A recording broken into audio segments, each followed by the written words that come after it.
নীলনদ খুব তাড়াতাড়ি শুকিয়ে যাচ্ছে। তার মানে এই পবিত্র নীলনদ একদিন শুকিয়ে যাবে?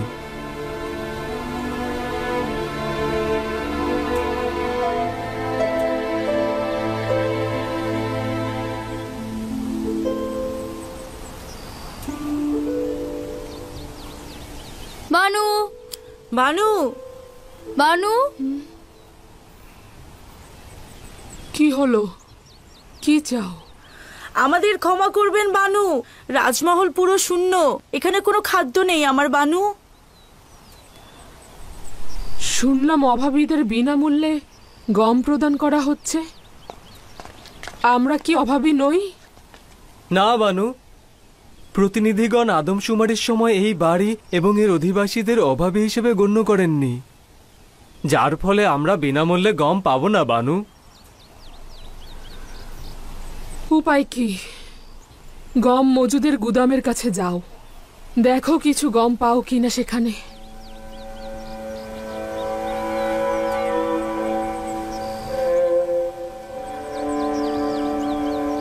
আমি আর তোমা যাচ্ছি, সম্ভবত কিছু গম পেতে পারি। আমি যদিও কোনো আশা দেখতে পাচ্ছি না, তবু একবার চেষ্টা করা যেতে পারে। আচ্ছা, হুইয়ার তোমাদের সঙ্গে যাক, আমি আর মালি রাজমহলে থাকি। হ্যাঁ, রাজমহল একা রেখে যাওয়া ঠিক হবে না, কয়েকটা বস্তা নিয়ে যাওয়া দরকার। চলো গম বন্টনের গুদামের কাছে যাই। হ্যাঁ, চলো।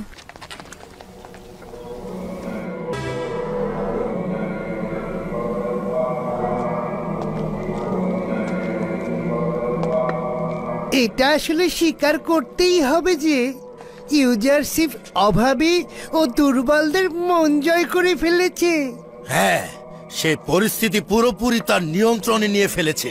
সব মন্ত্রণালয় তার নিয়ন্ত্রণে রয়েছে। শুধুমাত্র অভাবীদের মন জয় করেই সে ক্ষান্ত হয়নি, উপর মহল থেকে নিচ মহল সর্বত্রই সে আধিপত্য বিস্তার করে চলেছে।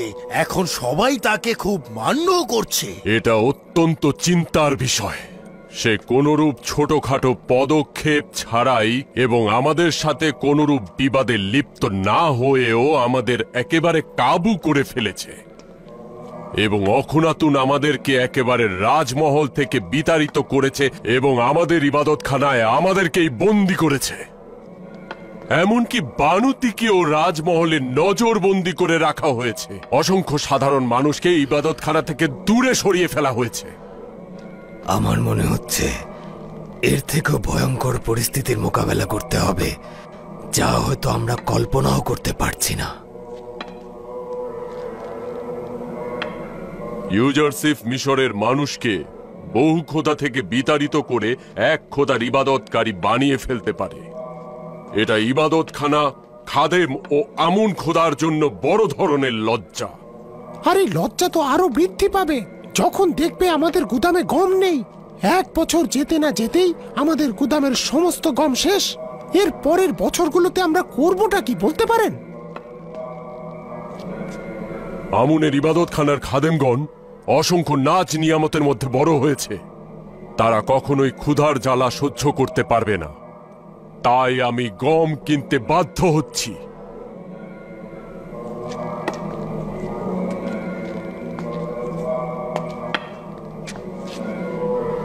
হে মহান আমুন, হে মহান আমুন, ইউজারশিপের সঙ্গে যুদ্ধে ইবাদতখানার খেদমতগার ও খাদেমদের আপনি সহযোগিতা করুন। আপনি আমাদের সাহায্য করুন।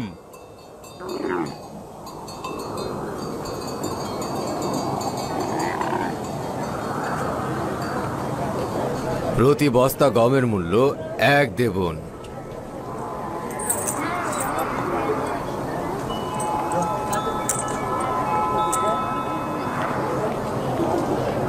দেবন।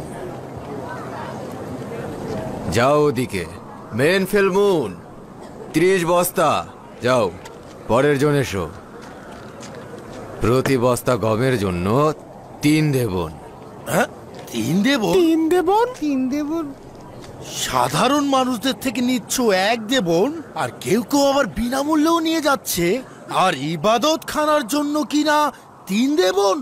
কিছুই তো বুঝলাম না। দুর্ভিক্ষ আর ক্ষুধার যুদ্ধের খরচ কোথা থেকে জুটবে? অভাবীদের কুড়েঘর থেকে নাকি ধনীদের প্রাসাদ থেকে? তুই আমাদের ইবাদতখানাকে এতটা ধনী মনে করছিস? শুধু আপনাদের কাছ থেকে বেশি নিচ্ছি এমন তো না, আমরা ধনীদের কাছ থেকে একটু বেশি নিচ্ছি। আমন যদি ধনীয় হয় তাতে তোমাদের কি? তোমাদের উচিত হলো ইবাদতখানার অধিবাসীদের কম মূল্যে গম দেয়া, উচ্চ মূল্যে নয়। আমনের দয়াতেই তো তোমরা এত কিছু পেয়েছো। আমাদের যা কিছু রয়েছে তা ইউজারশিপ এবং তার খোদার বরকতে রয়েছে, আমুনের বরকতে নয়। আমুন তো তার নিজের খাদেমদেরই ঠিক মতো পেট ভরাতে পারে না। তার মানে ইবাদতখানার 3000 লোকের জন্য 9000 দেবন দিতে হবে। বাহ জনাব কিমুনি, আপনি তো একদম ঠিকঠাক হিসাবটা করেছেন। ইবাদতখানা এত অর্থ দিতে পারবে না। ইউজারশিপের জেদের কাছে আত্মসমর্পণ করব না। চলো যাই, চলো চলো।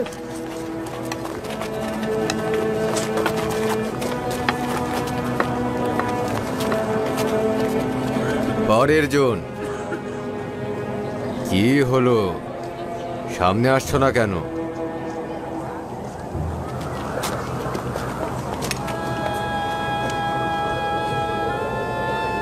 এদেরকে চেনো?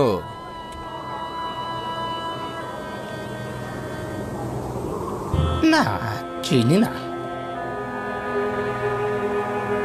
নাম ঠিকানা বলো। হুইয়ার, পিতার নাম হুদেদেহ। তিওমেনি, পিতার নাম বেনেজি। তমা, পিতার নাম তেবাতমা। তোমাদের নাম তো এখানে নেই। তোমরা কি কারো গোলাম বা কারো দপ্তরে আছো এরকম? জি জনাব, আমরা জনাব পুতিফার এবং বানু জুলেখার রাজমহলের খাদেম। আমি ক্ষমা প্রার্থী, তোমাদের জন্য গম কেবল তোমার মালিকই নিতে পারবে, তোমাদের দিতে পারছি না। আমাদের মালিকও অভাবী, তা না হলে আমাদের এখানে পাঠাতেন না। আমাদের বিশ্বাস করে একবার গম দিন, আমরা কথা দিচ্ছি যে আমরা আর আসবো না। এটি ইউজারশিপের কানুন। তোমাদের মালিক যদি তোমাদের ভরণ পোষণ না দিতে পারে তাহলে তোমাদের আজাদ করে দিক। আজাদি আর অভাবীগণ হুকুমতের অধীনে থাকবে, আর গোলাম তার মালিকের অধীনে। হয় মালিক নিজে গম গ্রহণ করবে, নয়তো আগে তোমাদের আজাদ করে দেবে, তখন গম নিতে পারবে তোমরা। যদি আজাদ হই তাহলে আমাদেরকে গম দেবেন? যদি তোমাদের কাছে আজাদের সনদ থাকে তখন তোমরা হুকুমতের অধীনে থাকবে, আর তখন হুকুমতে তোমাদের ভরণ পোষণের ব্যবস্থা করবে।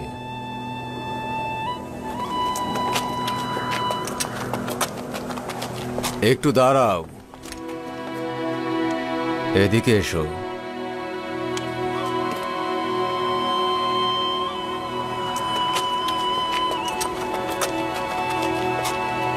এইবারের মতো কিছু গম দিচ্ছি, কিন্তু পরবর্তীতে পাবে না। আজাদ হলে বিনামূল্যে দেওয়া হবে, অথবা মালিককে আসতে বলবে। খোদা আপনাকে এবং ইউজারশিপকে হেফাজত করুক। এদেরকে বিনামূল্যে 10 বস্তা গম দিয়ে দাও। যাও, পরের জন এসো।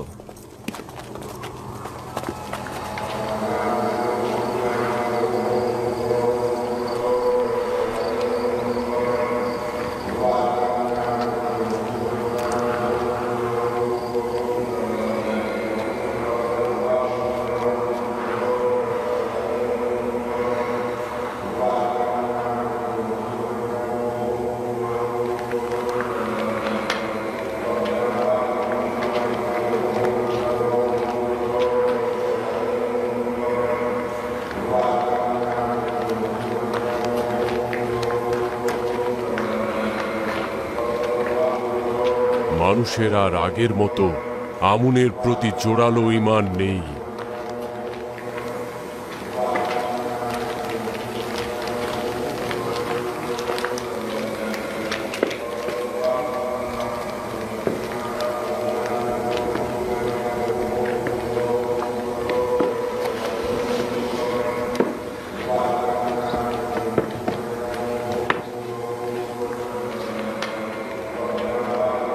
আপাদমস্তক খালি হাতে ফিরে আসলে দেখছি। ইউজারশিপ আদেশ করেছেন যে ইবাদতখানার খাদেমদের নিকট 3 গুণ বেশি মূল্যে গম বিক্রি করতে। জনগণের সামনে তারা আমাদের উপহাস করলো, আমাদেরকে নিয়ে হাসছিল। কি দিন এলো, সোনার চেয়ে এখন গমের দাম বেশি, ভাবা যায়? অস্ত্র এখন ইউজারসিফের হাতে। আমি যদি তার জায়গায় থাকতাম, এক মুহূর্তের জন্য আমার দুশ্মনকে শান্তিতে থাকতে দিতাম না। যত দ্রুত সম্ভব শত্রুকে একেবারে কতল করে ফেলতাম। এখন আমরা কি করব? ইবাদতখানায় তো হাজার হাজার রুটি দরকার। এটা বড় ধরনের যুদ্ধ, আর যুদ্ধে সব ধরনের কলাকৌশলী প্রয়োগ করা উচিত। এখন তো ইউজারসিফের শাসনকাল চলছে, তার সাথে তাল মিলিয়ে চলা উচিত। আমরা পরাজয় মেনে নেব না। ইউজারশিপ চাচ্ছে আমরা যাতে পরাজিত হই। যদি মুখের অস্ত্রে কোনো কাজ না হয়, তাহলে শামশির দ্বারা কথা বলা হবে। তোমাদের অখুনাতুনের রাজ দরবারে যাওয়া উচিত। তার সাথে দুর্ভিক্ষ নিয়ে আলাপ করবে।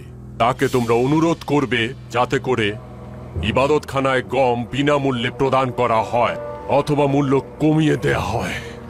আর অখুনাতুনকে বলবে তার সঙ্গে আমি মোলাকাত করতে চাই।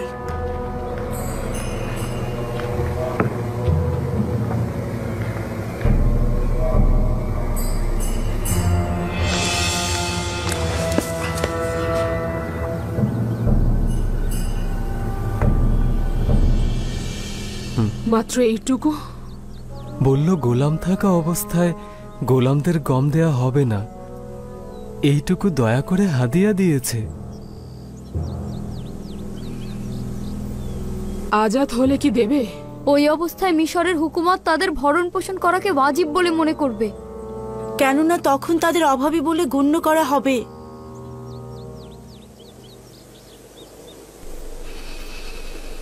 আমার সঙ্গে এসো সবাই। আমি মালিককে ডেকে নিয়ে আসছি।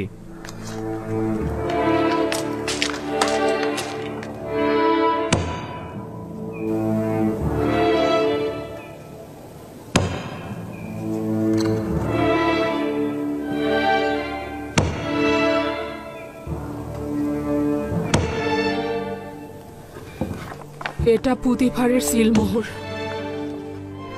কেউ অস্বীকার করতে পারবে না। বানু, আমরা নিজেদের আজাদি চাই না। কে আজাদি চাইলো? আমরা কেবলমাত্র প্রতিনিধিগণ যা বলেছে তাই বলেছি। কারো করুণা আমার দরকার নেই, তোমরা আজাদ। আমি চাই না তোমাদের সারা জীবন এই দুঃখী মহলে কাটুক। চলে যাও, আজ থেকে তোমরা আজাদ।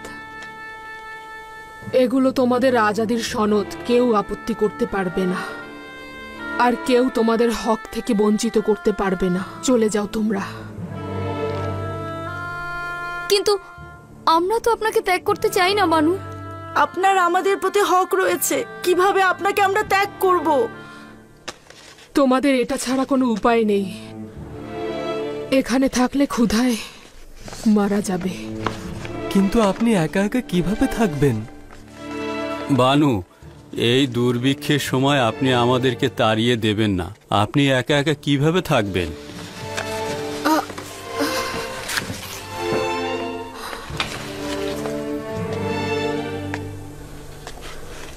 এখনো রাজমহলে অনেক মূল্যবান জিনিস রয়েছে,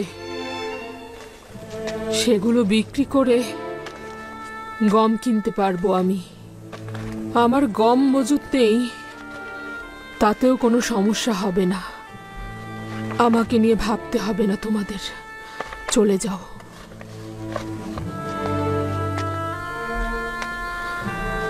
চলে যাও। আশা করছি নতুন জিন্দেগি শুরু করবে। খোদাগণের কসম, আমাদেরকে বের করে দেবেন না। চলে যাও। জুলেখার রাজমহলের এই দুঃখ কষ্ট থেকে নাজাত পাবে। বানু, আমরা আপনার বান্দা, কিভাবে আমরা নিজেদের মালিককে একা ফেলে চলে যাব?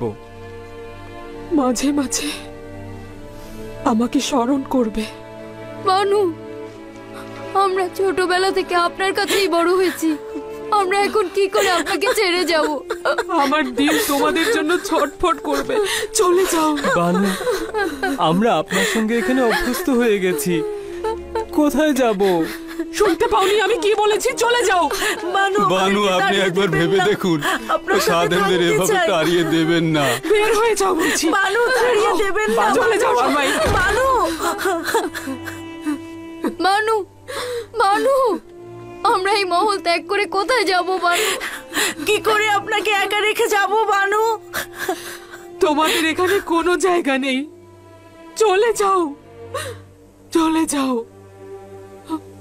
আমি একাকিত্বকে সঙ্গী করে নেব। কিন্তু কোনো লাভ নেই, কোনো লাভ নেই। সে আমাদের গ্রহণ করবে না, গ্রহণ করবে না।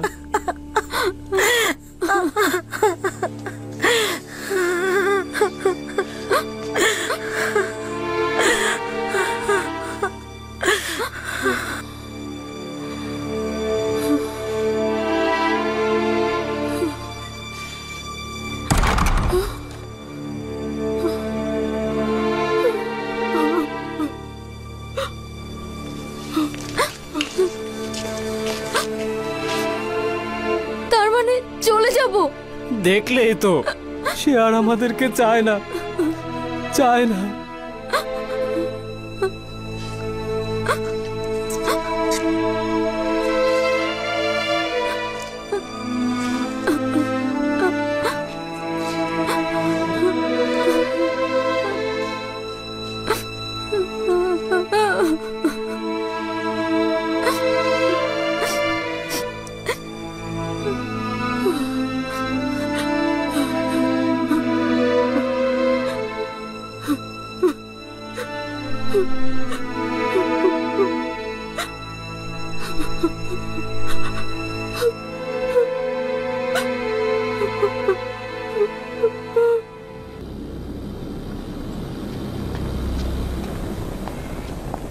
কি হলো এমন যে অজ্ঞামোহর মুলাকাতের জন্য তাগাদ করেছে, নাকি গম সংক্রান্ত মুশকিলের জন্য পরাজয় বরণ করে নিল? নিঃসন্দেহে এই 2 বছরে ইবাদতখানার মজুদ গম শেষ হয়ে গিয়েছে।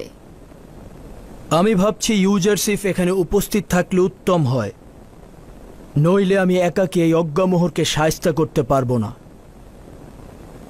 ইউজারসিফকে তলব করো।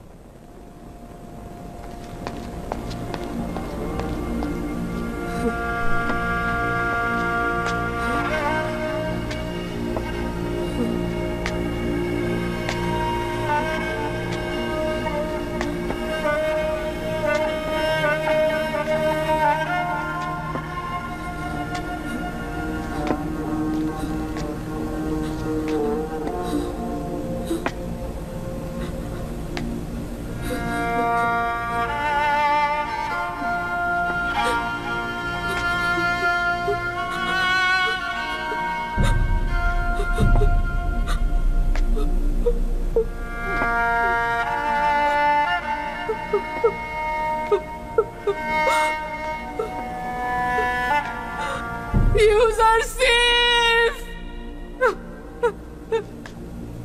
ইউসুফ! ইউসুফ! কোথায় পানা চাইবো আমি? কোথায় যাব? এই দৃষ্টিহীন চোখ নিয়ে কোথায় যাব আমি? কোথায় যাব? ইউসুফ! কতটা অবিশ্বস্ত তুই, কতটা পাষাণ হৃদয়ের। আমি তোর খোদার কাছে তোর নামে বিচার চাইব। দেখ কতটা কষ্ট বয়ে এনেছিস।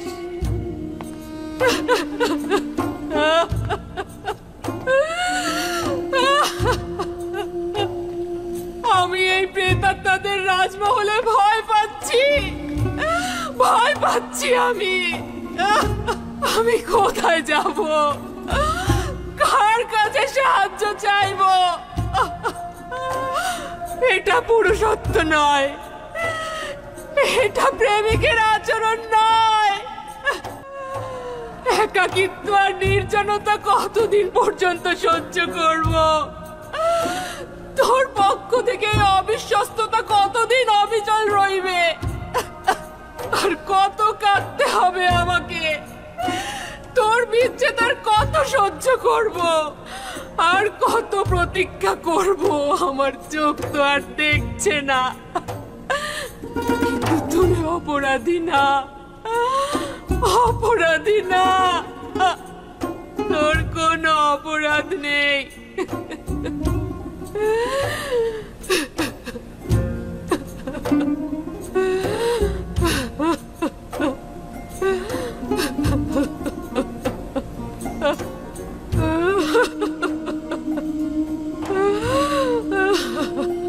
আমার হাল হাকিকতের খবর তো তোর কাছে নেই।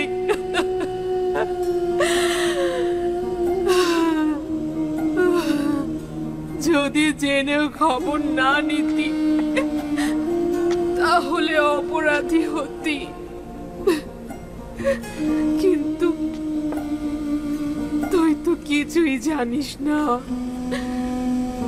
তুই তো ভাবছিস জুলেখা সম্পদের নাচ আর নেয়ামতে ডুবে আছে। আনন্দ ফুর্তিতে কাটছে জুলেখার জীবন। আসলেই তো তুই এমন কাউকে কেন স্মরণ করবি যে তোকে বছরের পর বছর কারাগারে রেখেছে?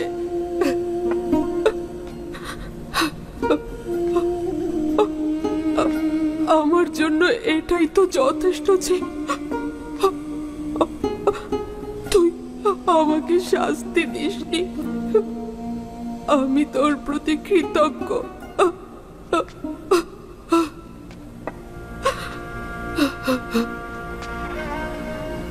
তোকে এত ঘৃণা করেছি আর অপমান করেছি আমি, তারপরও কোনো শাস্তি দিসনি আমাকে।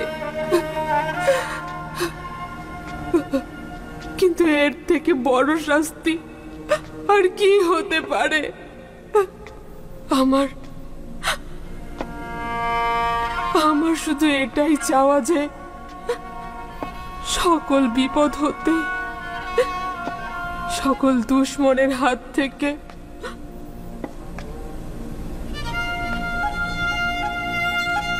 নিজেকে রক্ষা কর। ভালো থাক তুই, অনেক ভালো থাক, অনেক ভালো। সবার ভালোবাসা অক্ষুণ্ণ থাক তোর উপর।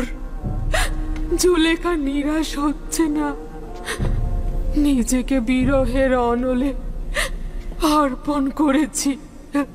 বাকি জীবনটা বিরহে কেটে যাবে। তোর প্রতীক্ষা করে করে বাকিটা সময় কাটবে আমার। প্রতীক্ষার প্রহর কেটে যাবে, এভাবেই কেটে যাবে আমার জীবন। প্রতীক্ষার প্রহর কেটে যাবে।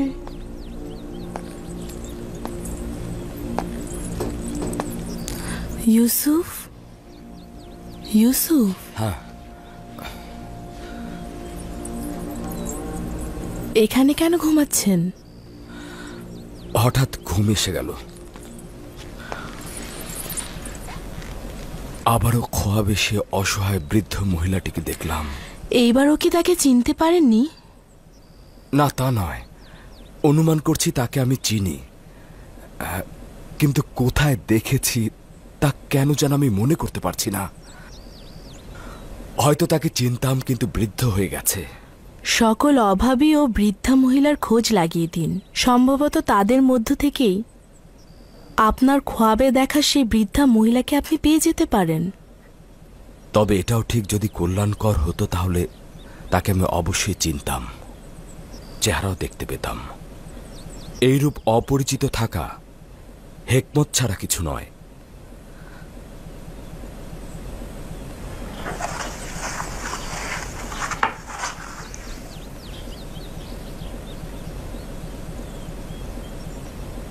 অজ্ঞামোহর ও ইবাদতখানার খাদেমগণ অখুনাতুনের কাছে অভিযোগ করতে আসছেন। আর মহামান্য বাদশাহ অখুনাতুন মনে হয় তাদের একাকী মোকাবেলা করতে চাইছেন না।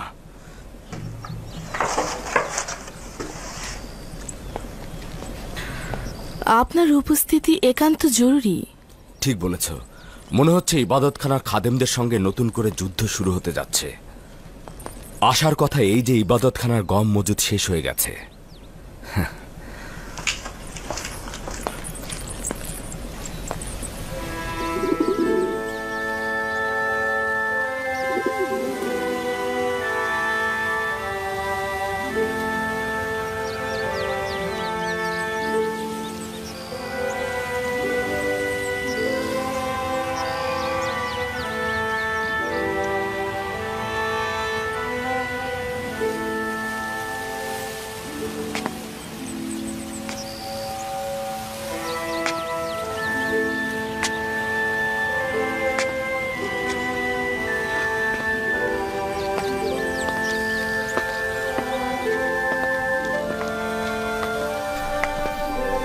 তোমরা এখানে কি করছো?